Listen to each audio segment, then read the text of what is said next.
Yes, Mr. Casilo. As the court pleases.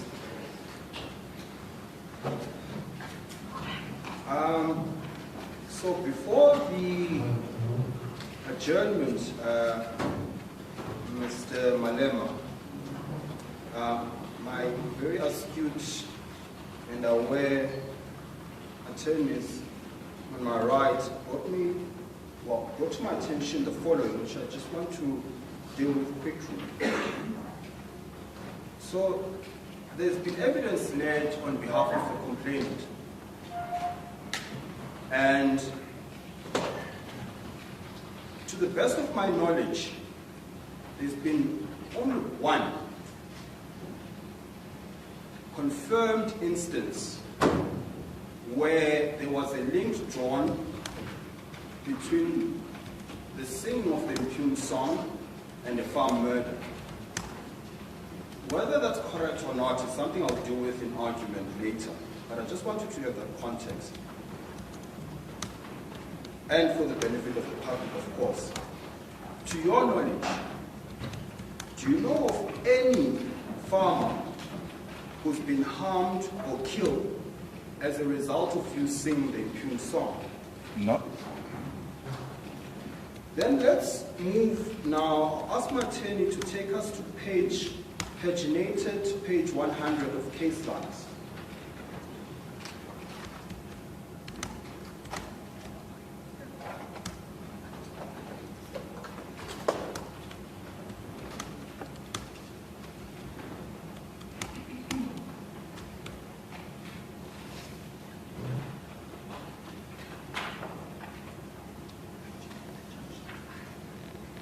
I haven't received the invitation. But that's fine. Just give me the page number. I'll get there myself.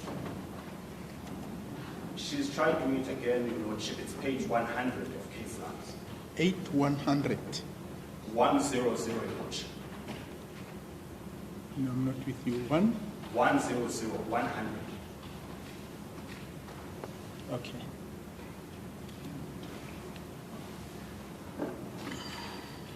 Mr. Malema,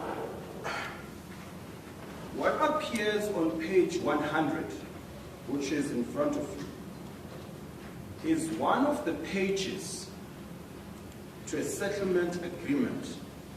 And I'll be very careful here, Your Lordship, I promise. It's a page from a settlement agreement of the trial that came before this one in relation to Dubula Ibu. We of course know now that the Lordship's brother, Lamont J., declared it hate speech. An appeal was brought to that judgment. And the appeal, before it was heard, was abandoned. And the reason it was abandoned was because the parties came to an agreement, which was made out of court. That's what that page is about. So let me read the relevant excerpts of it. Paragraph 3 specifically. It says, the parties have agreed to a full and final settlement of their dispute on the following terms. The first one is, the parties agree. Perhaps it's important that I make the point of who the parties are here. I should have started there. If you can just take us there, Ange. So it's an agreement between these parties who are parties at the court of call. It is the African National Congress, which is yourself, it's Afriforum and Tau SA. Let's go back to 3. This is what these parties agreed to abandon their appeal. In other words, the appellants were never given an opportunity to make arguments as to why the song is not hate speech, because they came to this agreement. The parties agreed that it is crucial, now this is important, mutually recognize and respect the right of all communities to celebrate and to protect their cultural heritage and freedom. If you then go down to D,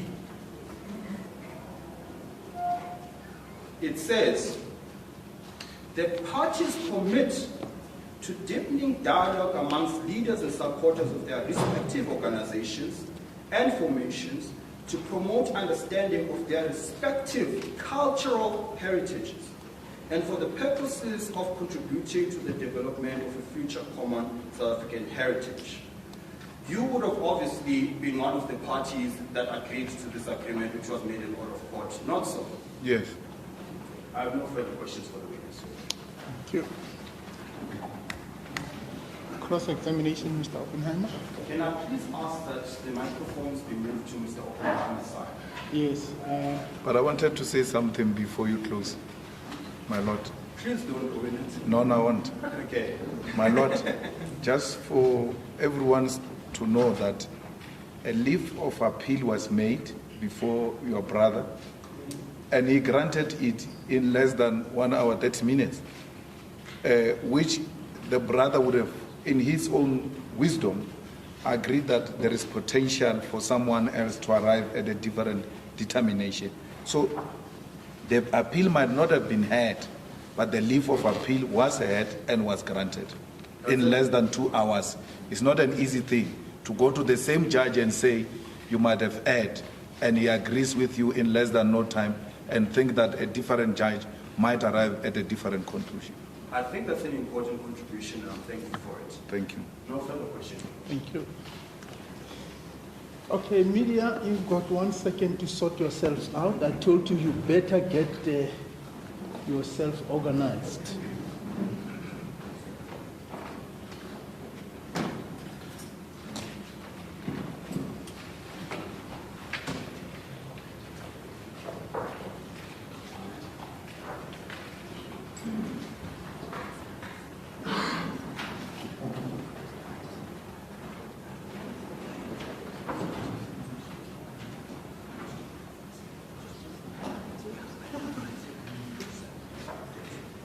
Right, thank you. If we're ready, we can proceed with cross-examination. My lord, at certain juncture, I'll ask my attorney to play a video and then present to you. Sorry, I didn't hear Mr. Oppenheimer. At some juncture during my questions, I'll ask my attorney to play a video that can respond to. Okay. So that might just, I'm just listening to you. Is he connected to the screen? Yes. Okay, okay. Thank you very much. We may proceed.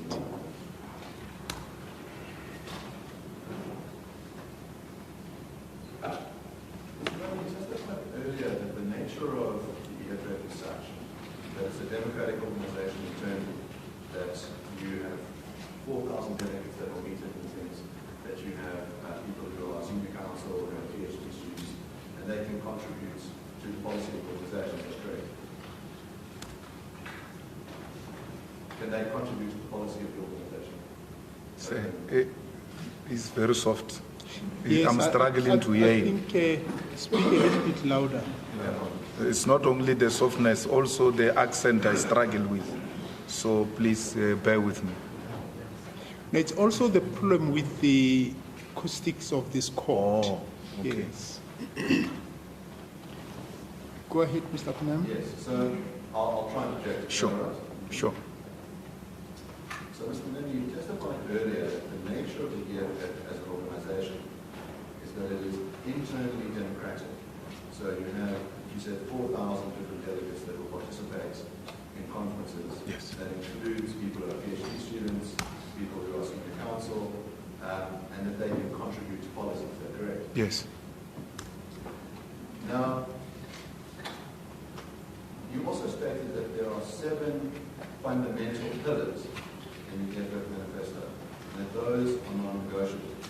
Yes. Now, I'd like to talk about 2 of those pillars to start with. The first is the policy of expropriation without compensation. And one of the other policies is recognizing that the economy needs to grow. That a growing economy means greater benefit for people. Is that correct?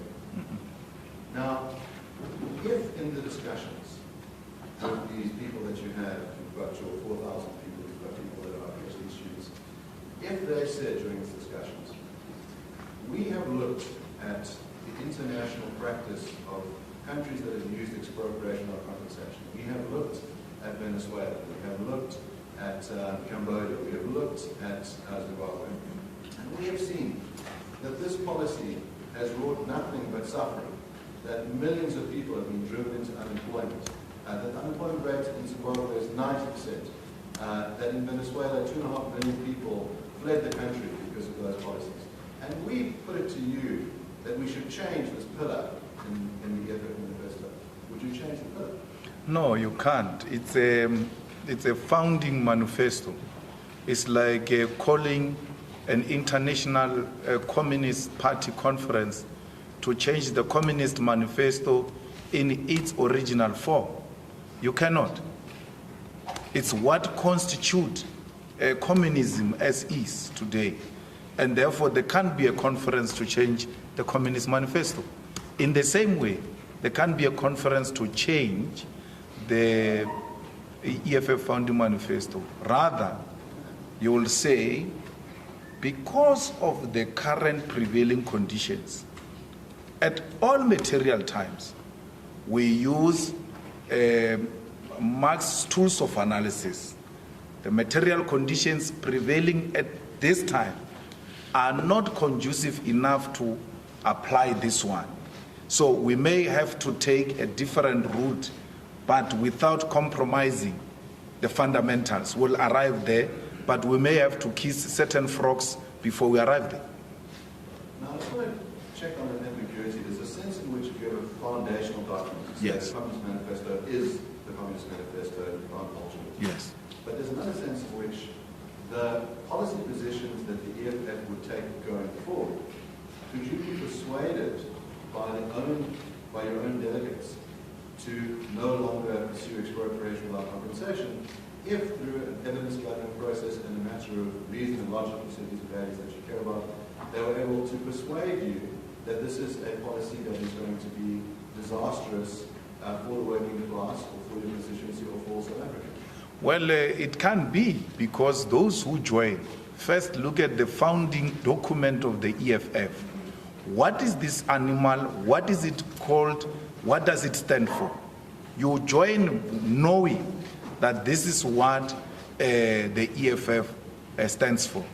Every 5 years, you have a meeting called the National People's Assembly to take stock of how far are we in the implementation and the achievement of our 7 non-negotiable cardinal pillars. So they are non-negotiable, they are not changeable, they stay forever. There will never be a conference. There can only be one founding conference to adopt one founding document.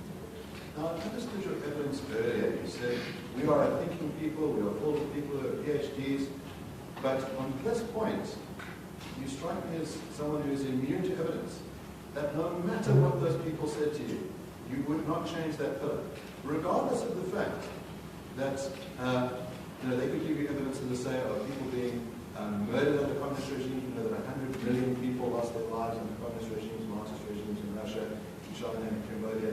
They could give you all that evidence, and it would fall on deaf ears because you would not change this as non-negotiable. Well, you might be a lawyer and be obsessed with the word evidence, but politics don't work like that. Politics work according to the fundamental principles that you stand for as a political party. You don't just change with the wind, because that turns you into an amoeba. You become shapeless because you are torn apart and pulled from different directions by different interests. So politics, you don't say, I abandon, my Lord, my fundamental founding principles. You say, the prevailing conditions are not conducive for the application of these principles. And therefore, we may want to adopt a different tactic, but the strategy remains the same to arrive there. So it doesn't mean that evidence presented today may be the same evidence a decade down the line. The leftist organization may gain power in different parts of the world and may come together and make these policies to work. Because what makes these policies not to work in Venezuela, for instance, is not because the policies are unrealistic. It's because the imperialist forces always make sure that they engage in economic sabotage, which will lead to the collapse of the economy in those countries. So it's more of ideological warfare than the practicality or the application of those policies, if you want to say.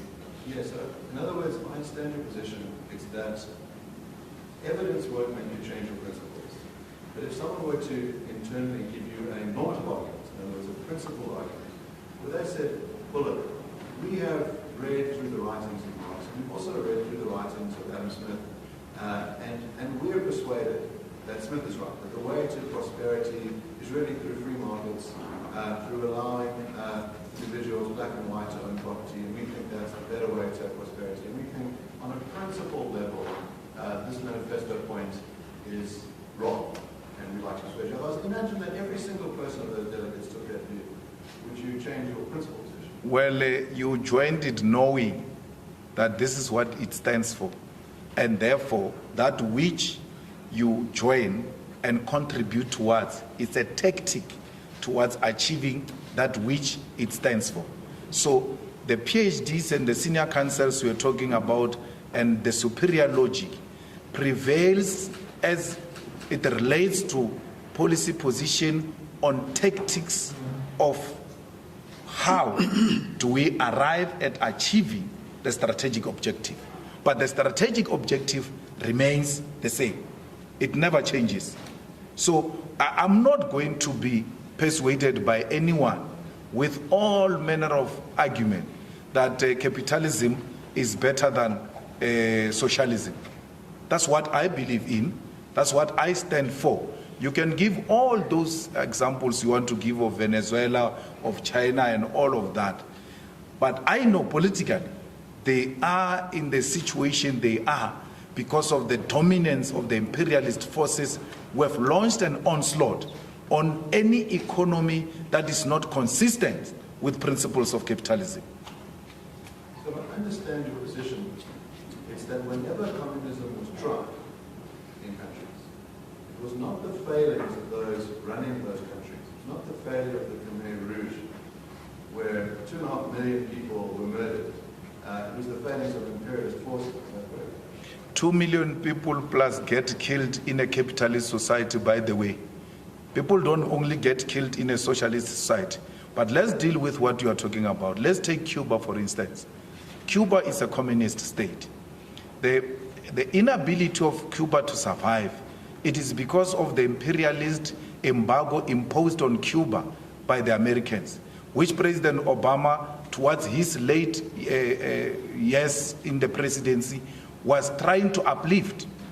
Cuba has got everything it needs for it to survive.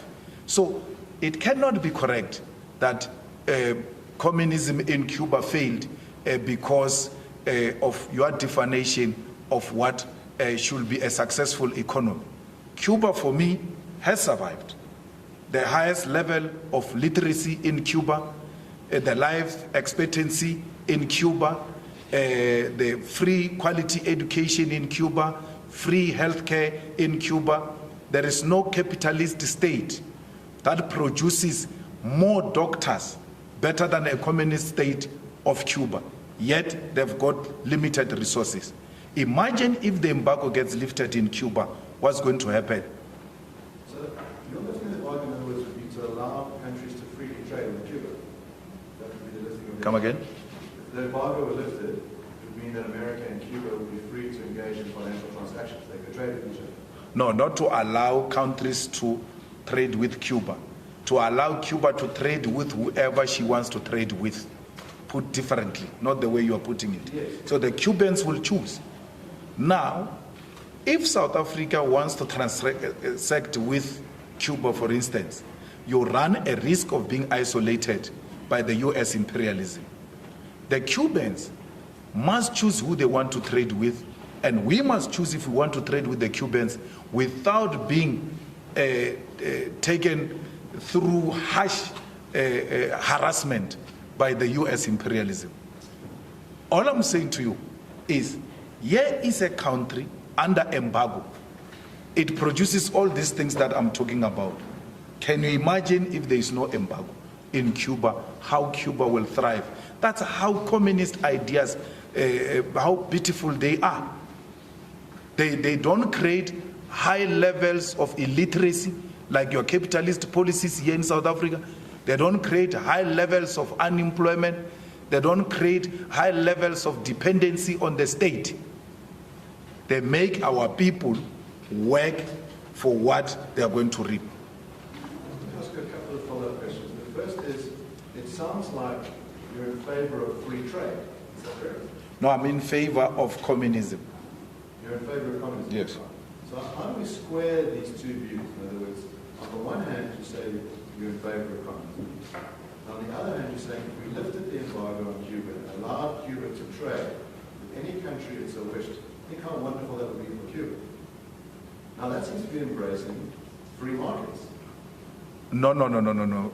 You can't say that is embracing free markets.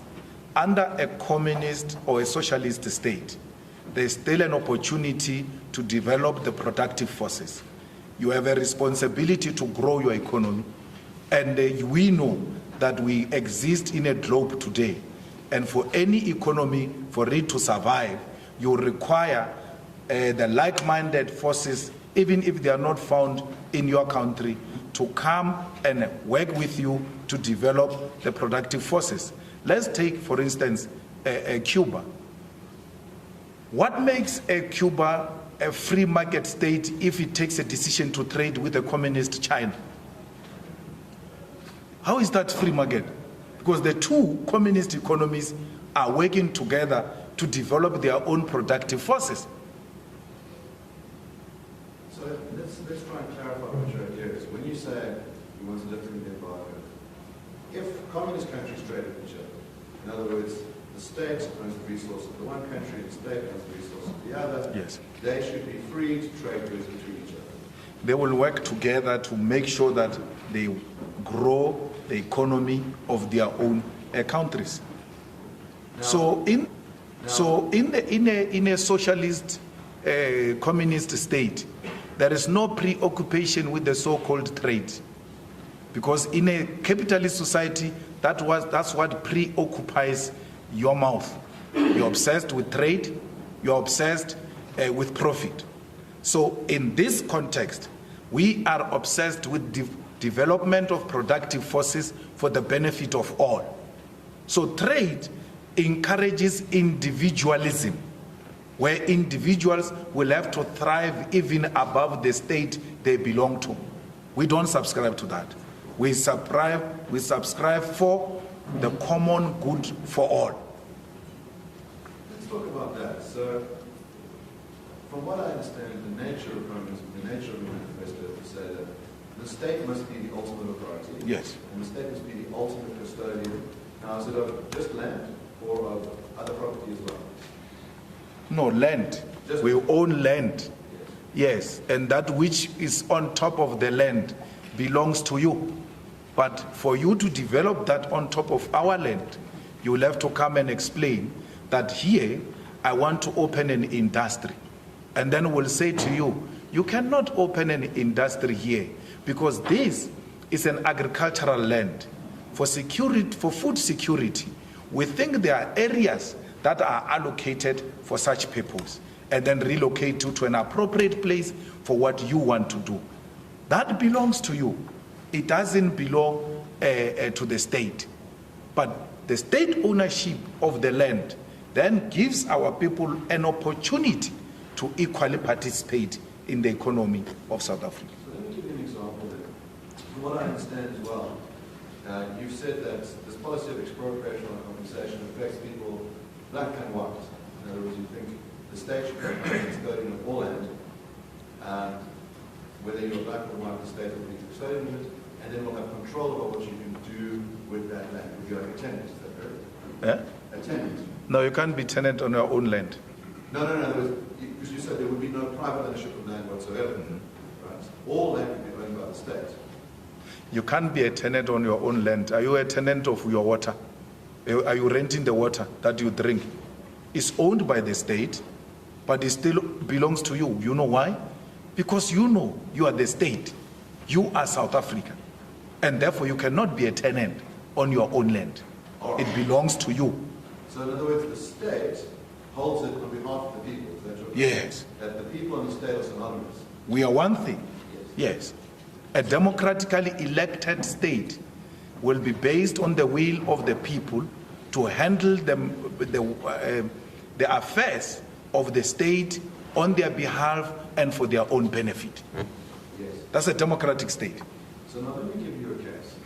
Let's say we have a black industrialist who has a factory that employs thousands of black workers on a piece of land, and the particular government of the day, the state, says, we have decided that we don't want you to be using the land for this purpose, we think it is better utilized for agricultural means, and therefore we're going to forcibly remove you from this area and you must be relocated elsewhere. The state would have that power in your system, is that correct? You are giving a wrong example and you want to distort and mislead the court. Why? We have found a land, a factory here of a black industrialist, and who comes to the state and say, my lord, I'm the occupant here, this is my factory, this is what we are doing. The factory is allocated at an appropriate piece of land. Why would the state say, no, move from here, go somewhere? That applies when you now want to apply for a new land that you suggest there can be a very good factory here. This is what we can produce. We can produce sweets here and sell them around. And we say to you, no, but the sweets will not be an immediate thing that is of our best interest as a community. This land should be used for agricultural purpose. So now, everybody who occupies every piece of land as we speak today, this court, it will be defined in the books of the state that a certain portion of the land in Joburg is being utilized for court purposes, and it shall continue as such.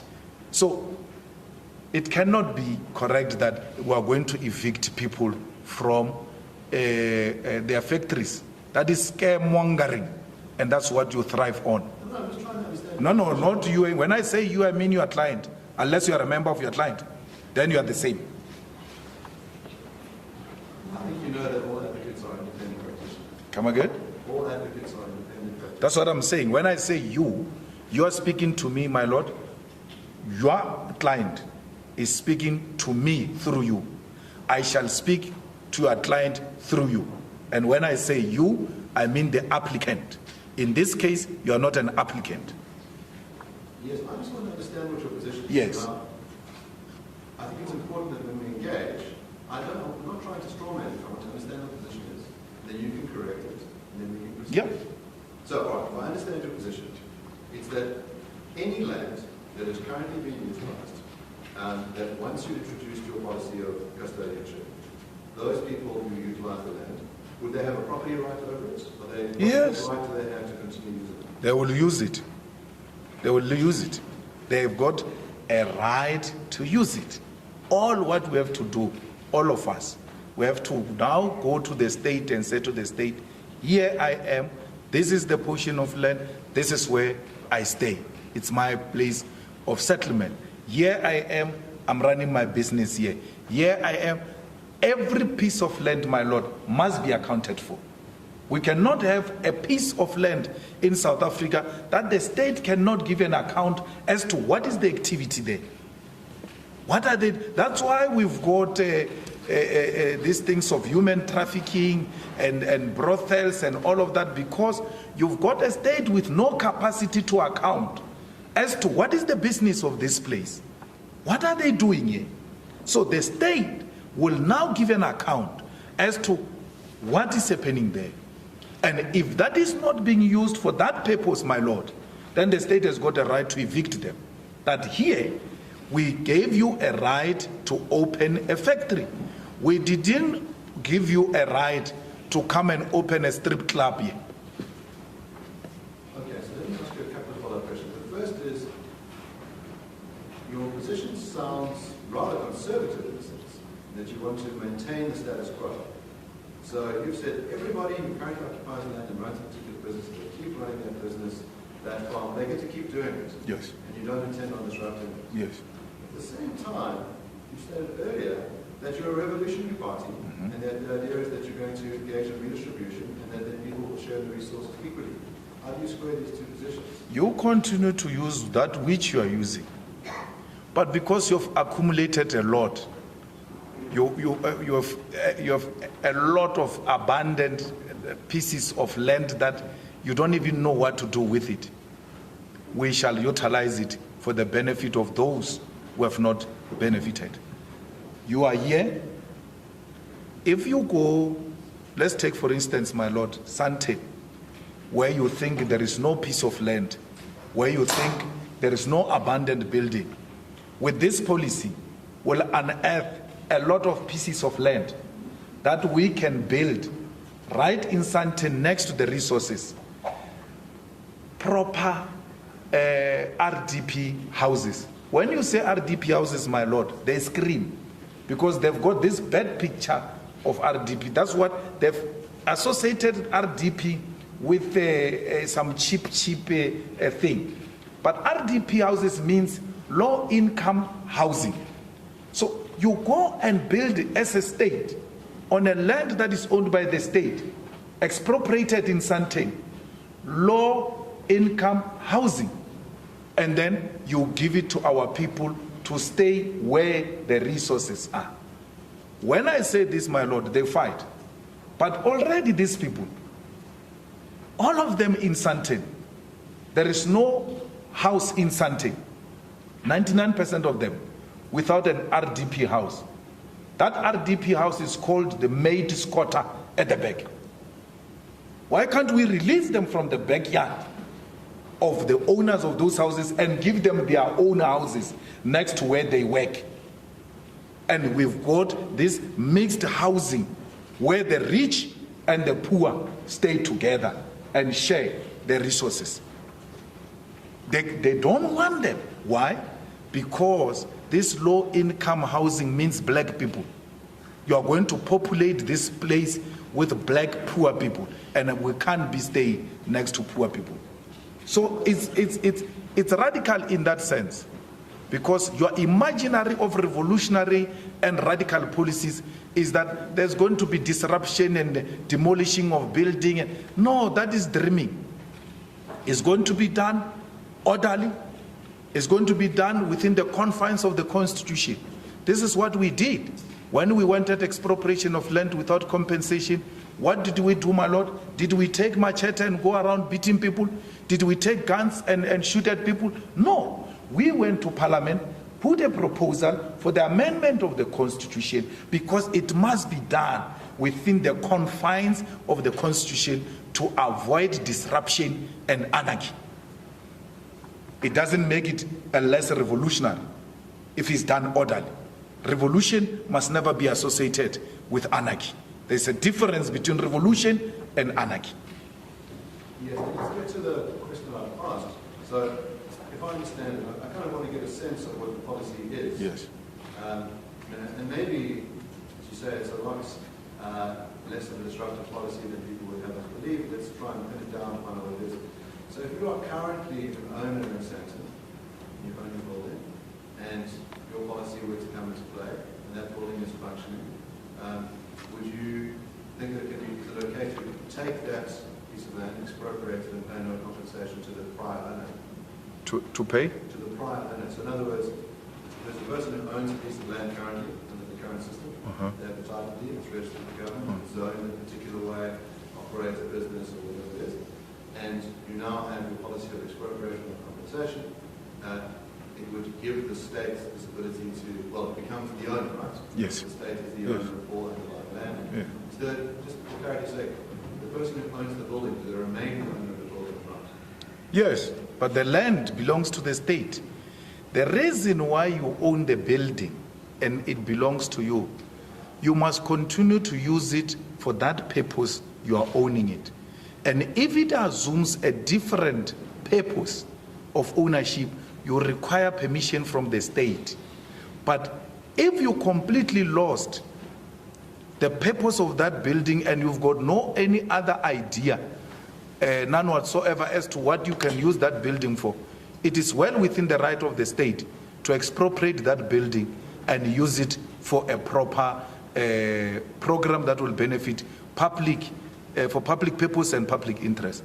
My Lord, here in Joburg, when we came in the municipality in 2016, we found a hijacked building in Joburg, dilapidated. Some landlord hijacked the building, he makes people pay rent. We went to demand that we need the owner of the building, pushed out the person who hijacked the building. You know what happened, my Lord? The building was owned by the Bank of Mozambique, which was liquidated in the 90s. It was one of those properties that they didn't have in their register, and someone saw an opportunity and hijacked it. With the current laws, there's nothing we can do. There's the building, it's dilapidated, it's hijacked by thugs. We have to go and find the non-existing owner. But if we owned the land, would have known that this building is no longer serving its purpose. Therefore, the municipality must expropriate it and convert it into low-income housing if there is a problem of housing, convert it into student accommodation if there is a problem of student accommodation, or convert it into any other thing that will be productive for our economy. It gives the state that power to intervene and intervene decisively. Let's talk about giving the state this power. Your seventh pillar is this idea that you need to have accountability in the state, you need to fight corruption in the state. Yes. You're aware of the term power corrupts and absolute power corrupts absolutely. Yes. Do you accept that there's a danger in giving the state enormous amounts of power? No, there's no danger. There's no danger, my Lord, because any corrupt state can be removed after 5 years without violence. We've got a recourse. South Africans, you want to create an impression that we are helpless when a state is corrupt. No. There is now, as we speak, my Lord, huge corruption taking place in South Africa. Is the state owning the land? No. Is the state owning the strategic means of production? No. The economy is owned by minority few.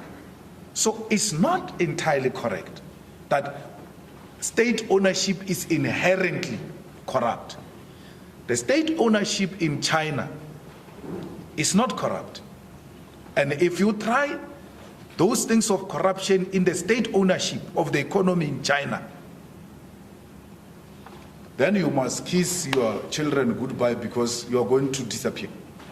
In China, corruption, my Lord, is not only stealing the money from the purse, is not spending the money that you are allocated to as a department. You get punished and you can even be killed for that. That how do you not spend money that you are given, yet there are so many people dying outside there? Here in South Africa, my Lord, you've got a situation where a person doesn't spend billions of rands in the Department of Health, yet there are no hospitals, yet there are no clinics, and our people die in their numbers. So you are not spending money has led to death of people.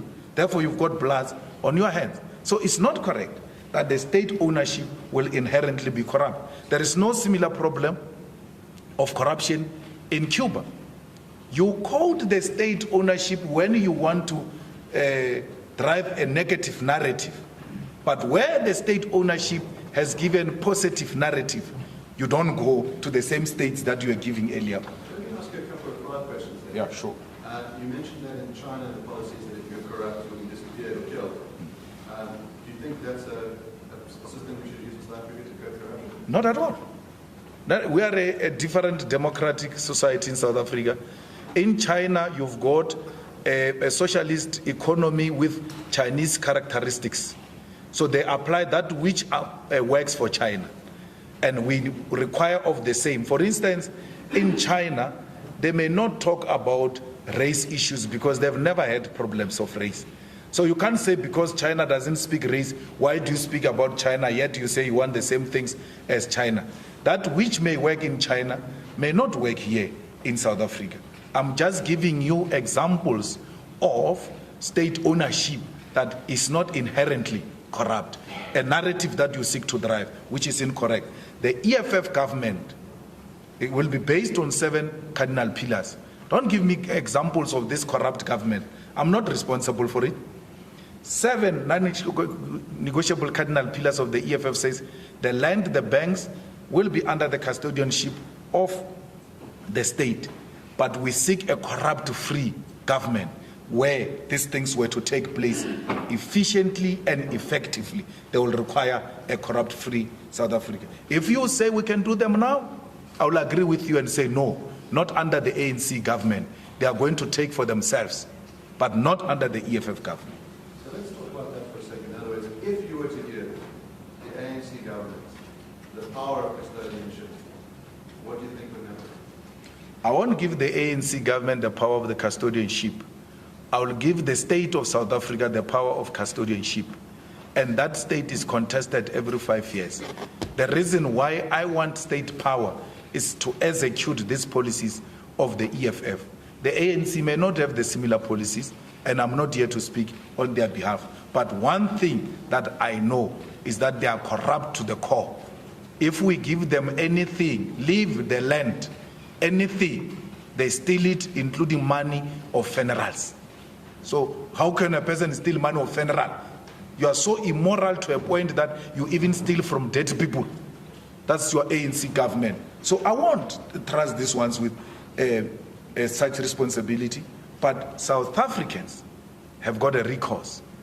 The question should be, what if the state becomes so powerful, so much that it becomes dictatorship? What recourse do we have? My Lord, we've got a recourse. There is 5-year elections in South Africa. Any government that is not acting in the best interest of the people, it can be removed. So let's talk about this. In other words, the notion is you say you'd like legislative change, which would empower the state to have the power of custodianship, and you accept that the current government run by the ANC would abuse that power and act in a corrupt manner. That's correct. I don't know if they will abuse that power. All I'm saying is that they are corrupt. Yes. Yes. And I don't ask me about ANC people. I don't work for those people. I don't know what they do. But what I know generally is that they steal. So I don't want to talk about those. Ask me about me and the EFF, not about the ANC. Now, I take it that it would be an ANC policy to not be corrupt. Now, you have a similar policy to say we're not going to be corrupt. At least you know the ANC policy. For sure you're a member. I don't know it. You're a former member. Yeah, I don't know of such a policy of the ANC of no corrupt. I see them, when a person is accused of corruption, I see that person getting promoted to a much higher position. So that policy, I don't know if it's still there of no corruption. The person, my Lord, who was accused of stealing the money of President Mandela's funeral and Mama Winnie's funeral, got removed as a mayor in Buffalo City and went to be put in parliament, the higher echelons of power, bigger than the municipality. And then you come here and say to me, the ANC has got a policy of no corruption. I don't know. I don't want to confirm such things. Their actions don't suggest there is such policy. Maybe it was before when we were there. For now, I don't know. What I'm getting is there can be a difference between a policy on paper and a policy in practice. Absolutely. Yes. In other words, it could be that a political party can say, we are against corruption. I know of no political parties that say they are in favor of corruption. But then in practice, they are corrupt. That's good. Absolutely. Now, the concern, of course, will be that if the EFF were to come to power, you have a paper policy of we're not corrupt, and you have the enormous power of their custodianship, that you say the check will be 5 years down the line. Now, that seems to provide 5 years where your party could be in power and abuse its powers and act in a corrupt manner. If they're Not in South Africa, you can't. Not with the type of the constitution we have. You've got the courts, which will always be there to protect our constitutional democracy. You've got parliament, which can at any time pass a motion of no confidence or impeach a president or the whole entire cabinet, even before the 5 years. So there are many recourses that we have as a democratic state. And our courts have shown their fearless character when it comes to acting outside the Constitution of the Republic of South Africa. So there will never be a state that is too much powerful, because ours is not a parliamentary democracy.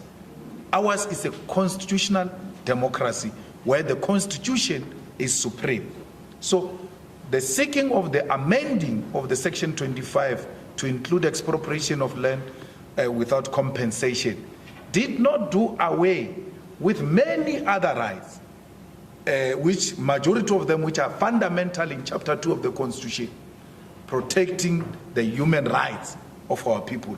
So this type of policy, my lord, I argue that it doesn't attack the rights of our people, and it doesn't make the state more powerful and more powerful than the Constitution itself, because ours, it's a constitutional superiority. So do you see yourself and the party as being bound by the Constitution? We passed a motion in Parliament, sponsored by the EFF, that the Constitution will have to be amended so that we can expropriate without compensation. What does it say? It tells you that the EFF will never do anything that is outside the Constitution. EFF understands through its superior logic that for its policies to be implemented, they must find an expression in the Constitution of the Republic of South Africa. So in other words, you see yourself as a constitutional party that is bound by the Constitution, that if you want to change the Constitution, you must go through a constitutional process.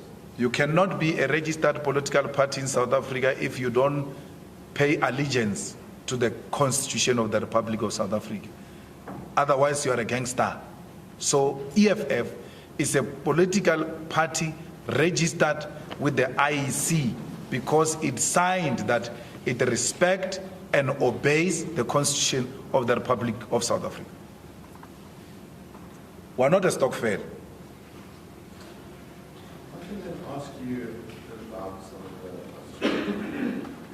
The preamble of the Constitution says, we, the people of South Africa, recognize the injustice of our past, honor those who suffer for justice and freedom of our land, respect those who have worked to build and develop our country, believe that South Africa belongs to all who live in it, united in our quest.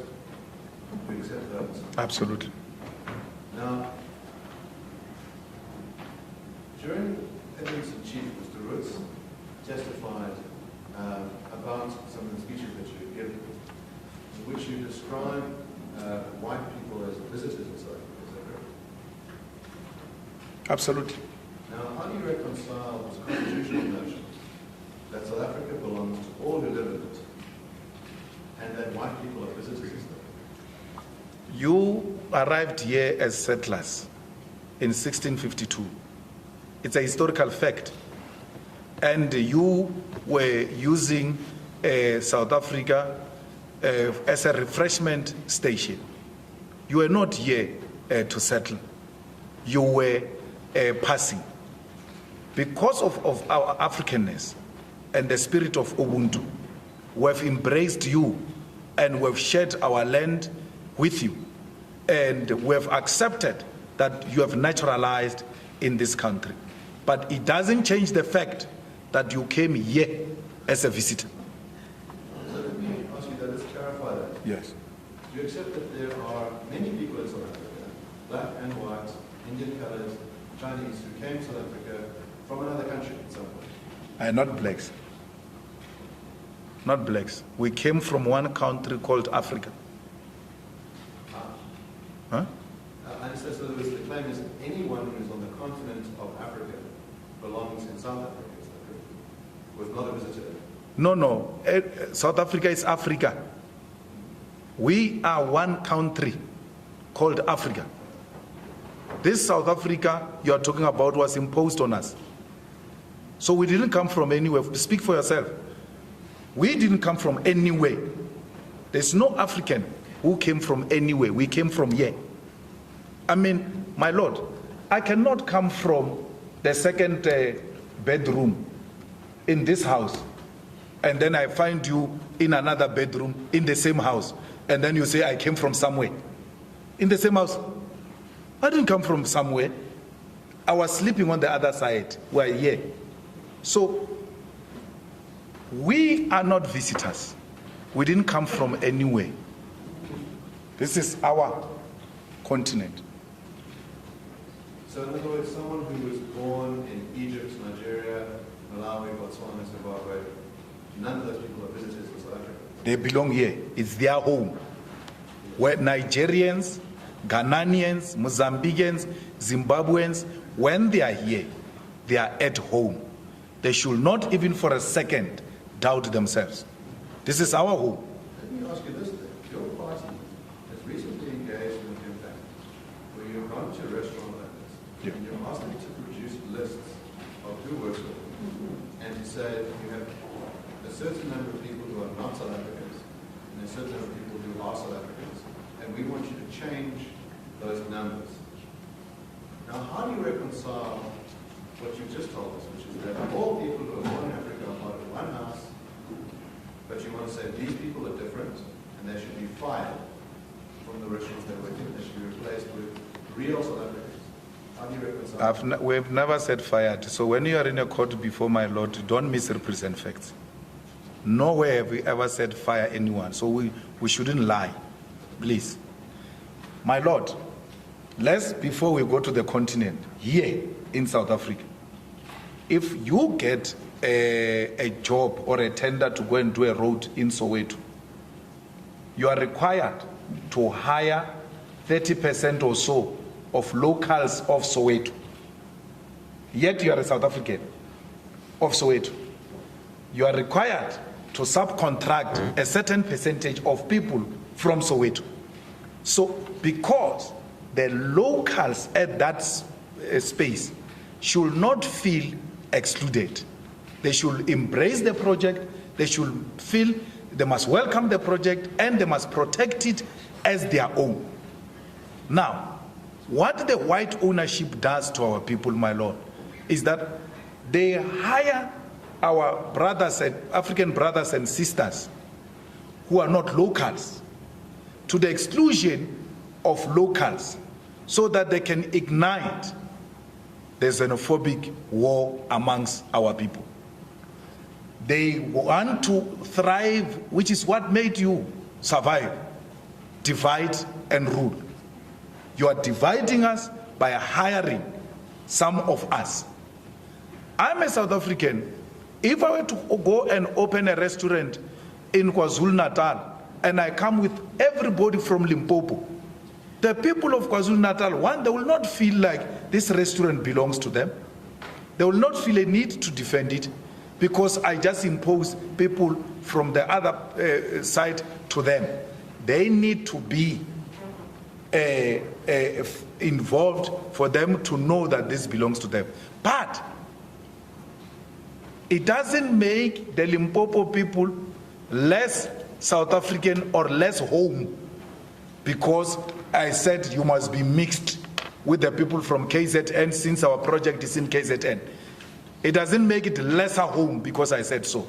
No, I am saying the unity of Africa must start from the shop floor. Zimbabwean, Mozambican, Nigerian, South Africans, come, let's work together on the same floor. Mozambican, Zimbabwean, let's go to school together. Let's grow up together and know each other so that by the time we defeat these colonial borders, we already have embraced each other and we don't start from scratch. So that's what we're doing. It's in line with what we're saying. We're saying Africa is one, and let one Africa be seen at Cream Restaurant. We're not going to allow the bosses to divide our people by excluding others. Now, So if there is a shop, my Lord, that says here, we don't hire Zimbabweans, I will go there and fight with them and say, why would you say that? Why do you classify our people and want to isolate them? It will be a wrong practice. So we are starting, and which is what is offensive. You want to exclude South Africans with African brothers and sisters so they can fight amongst themselves and they remain divided. We are saying, no, come together, work together so that the unity starts at the shop floor. You are not happy with that. Let me put to you what you actually did. Yeah. So, in other words, your party goes to cream restaurants and says, we've got it your books, and you employ, let's say it's 25 people who are not South African and 5 people who are South African. We think you should reverse those numbers the next time we come back in 2 weeks. Now, what would it entail? You said, I'm putting words in your mouth about 5. What would it entail to reverse those numbers? But I didn't do that. I didn't go to Cream and say, these are the numbers, and then when I come back in 2 weeks, I want these numbers. No. I said to Cream, I want to look at the ratio of Cream and see if you guys are compliant.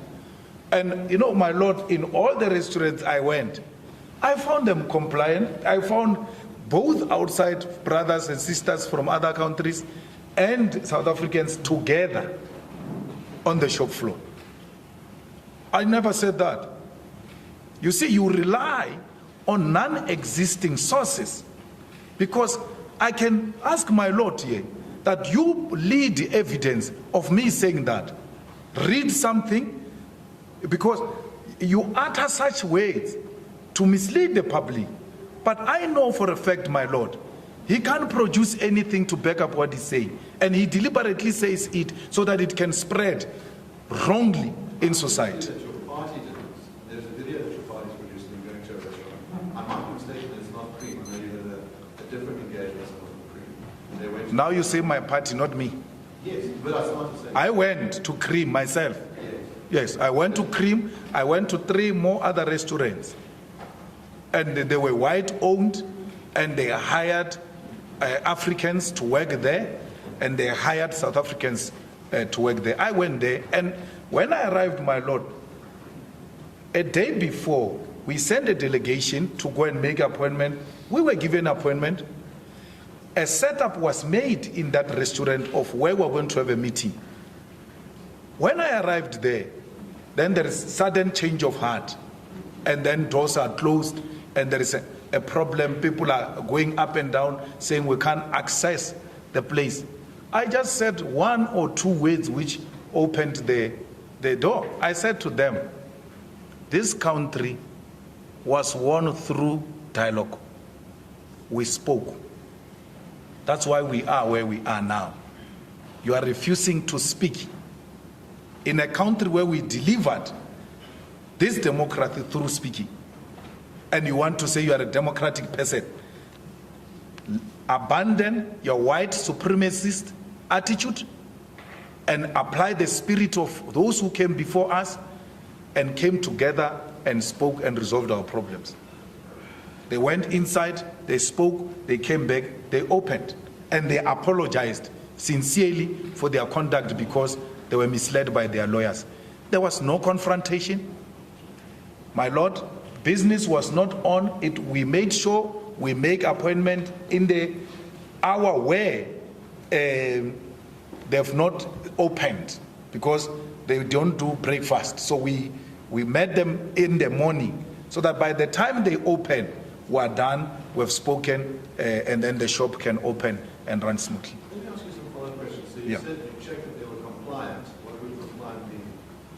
The ratio was balanced. We had both South Africans, Zimbabweans, Mozambicans, all of them were there working together. In one restaurant, out of 12 workers, there were actually 3 Zimbabweans. The rest were South Africans. If there's a Zimbabwean person who only hires Zimbabweans in their restaurant, would that be compliant? No. And I will not have said to him, in 2 weeks' time, I want you to change this. No. I would have educated him that the importance of making our people work together in the same work environment helps to unite the Africans, because if we don't do that, we are giving the thugs a weapon to engage in xenophobic attacks. So whatever we do, no nation should feel sidelined or replaced by another nation. They should feel that we are all Africans, we are all home, and we are all protected. In that way, it goes even beyond the issue of work.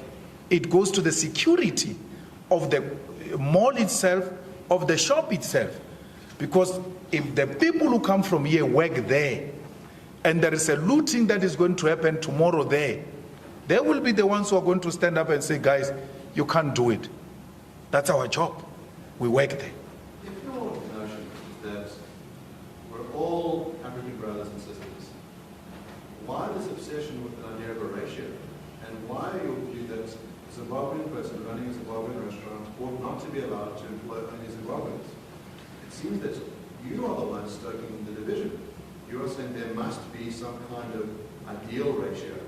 That if you had a shopping center, for example, where there were 10 restaurants, and one was a Mozambican restaurant, one only Mozambicans, and one was a South African restaurant, one only South Africans, you'd say this is unacceptable. There needs to be some kind of ratio internally.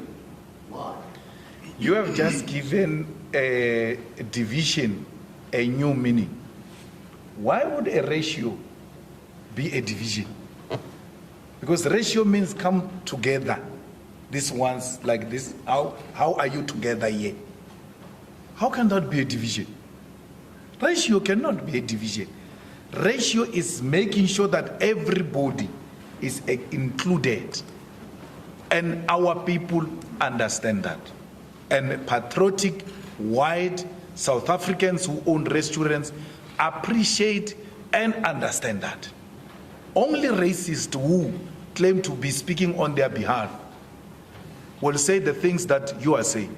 My Lord, I had 3 meetings, 3 owners, not a single one of them saw that as an attack.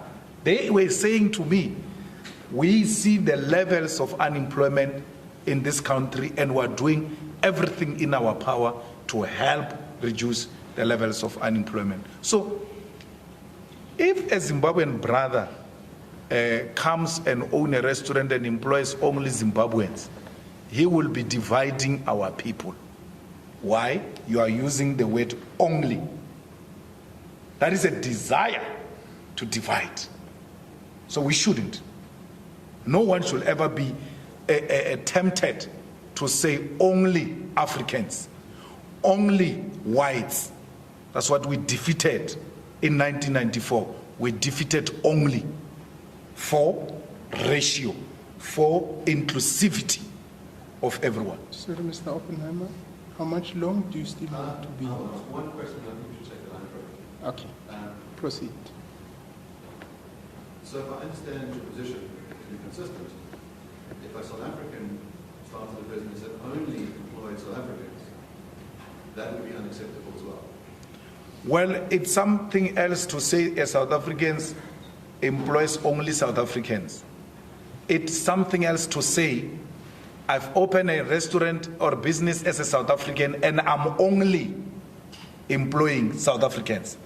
It can be, my Lord, coincidentally, that we are all in this shop South Africans, not because there is a policy that says only South Africans are going to be employed in this shop. Anyone with such policy, I will definitely engage that person as to what informs such an attitude of xenophobia, saying you only hire South Africans. No, it can't be. Remember, there can be South Africans, there can be Zimbabweans. My problem and the difference between me and you, in your attempt to want to confuse the court, is to use the word only. And that's where we disagree. If a person opens a shop and says, I'm only employing South Africans, I will have a big problem with that. I will have a big problem with that. So just to clarify, the position is if someone opens a shop and happens to employ people, that happen to be South African, but they have no policy in place. You have no objection. Absolutely. And if someone is Zimbabwean and happens to only employ Zimbabweans, you would have no objection. I will not. As long as you don't say, I only employ Zimbabweans. Yeah, no, I will not have a problem, but I will still engage, because I need us to be conscious of the fact that the disempowerment of locals is going to lead to the empowering of criminals to engage in xenophobic attack. So we should consciously take a decision not to fall into a trap of this operation to Dula people who are going around saying to people, take out your ID. If you are not South Africans, we don't want you here because you are taking jobs from our people. You are empowering those thugs. So I'm doing the opposite. I'm saying, when you employ, please be conscious of the fact that this business you're opening has got a responsibility to stimulate local economy. And at the center of that local economy will be the employment as well of locals. It doesn't only apply to the Africans, brothers and sisters. It applies to all of us. Everywhere where you go and open business, be aware of empowering locals. Thank you very much. Mr. Malema, we're going to take a lunch break.